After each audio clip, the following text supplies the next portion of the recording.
What's up, on Exotics? Today we're going to be taking a look at breeding corn snakes, a world-renowned favorite, the best starter snake, the absolute easiest of the easiest in all regards. So when it comes to corn snake breeding, you really want to make sure that your corn snakes are in optimal condition. This male is an absolute stunner of a male. He's a little bit chunky, but that's going to be beneficial because this dude is going to be servicing 3 females for this season. So a little more weight is definitely beneficial for him. And one of the first females that we're actually going to be introducing him to is this normal down here. Now, I say normal, but last year she proved out to be het anery, het motley. There were actually a few things. Anery, motley, and I'm pretty sure that she's probably a het albino as well. All right, so you can see she's in good condition. She's got a belly full of chow. All right, now we introduce the male.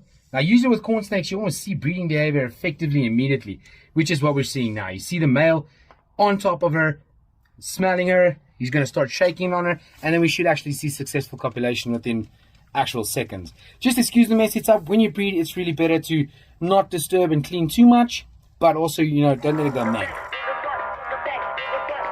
Darn. What's up, my exotic people? What's up, on exotic? Which kind of makes me think that this female's... Alright, so now that we're done cleaning, introducing them now while I'm busy here. Gonna be defensive before she... Let me actually give you guys a hint, right? Look at how grab this fun-filled educational video. Absolute maximum effort, love it. We're talking meters. I'm with you. But first, alright guys, so before you can actually pet your corn snakes, they have to cool. Now, I know a lot of people out there are going to say, listen, I've bred my corn snakes without cooling them. Yes, you can, but it's not the 100% success method. The 100% success method is to actually cool them. So what you're going to do from May's side, you're going to stop feeding, give them 3 weeks of no food, and then start dropping their temperatures.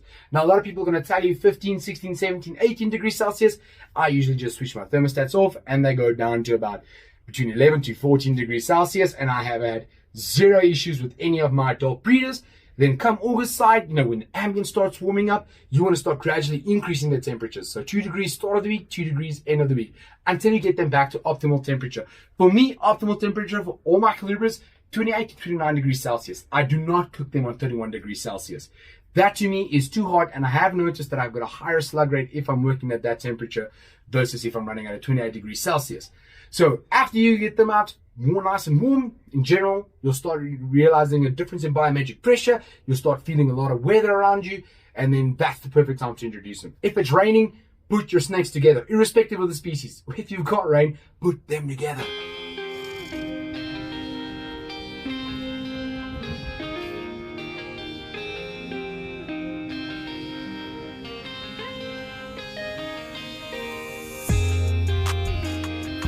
Alright, now we're moving more into the direction we want to see. The male's opened up his cloaca. He's busy scratching it with his beans.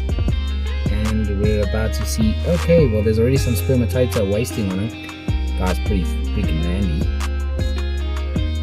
Hopefully I can capture the actual hemipenes in it in the female.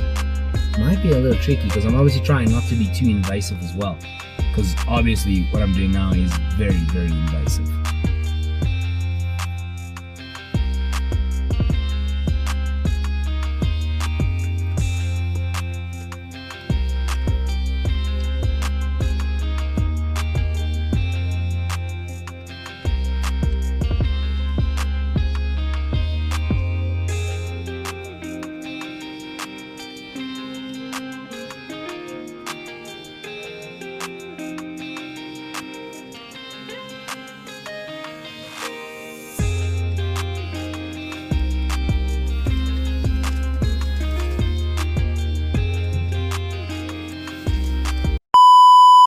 Sorry for the interruption mid-video, guys, but I have an important announcement to make. First, look at this beautiful blue-eyed leucistic rat snake. Isn't that absolutely incredible looking? So here's the thing, right? Go to my community feed. Go check out the community post, guys. I'm giving one lucky subscriber a chance on every single video to actually get a free promotion, right? So that means any link of your choice, I will share on my community post with one photo that you personally have taken of a reptile. And that gives you the chance to get seen by a little bit of a larger audience. We're not big yet, but as we grow, that's obviously going to be a golden opportunity. So how do you win this, right? On every recent video, make a comment, like, and subscribe. After I've seen your comments, after I look through all of them, I usually wait 24 hours, but once I see the best comment, I'll go down to your comment, on your comment, tell you, listen, you have one, and then from there on forward, we'll discuss it on Instagram via DM, and then you guys can share the link that you guys want to have shared on my feed, and then also show me the picture you want me to share.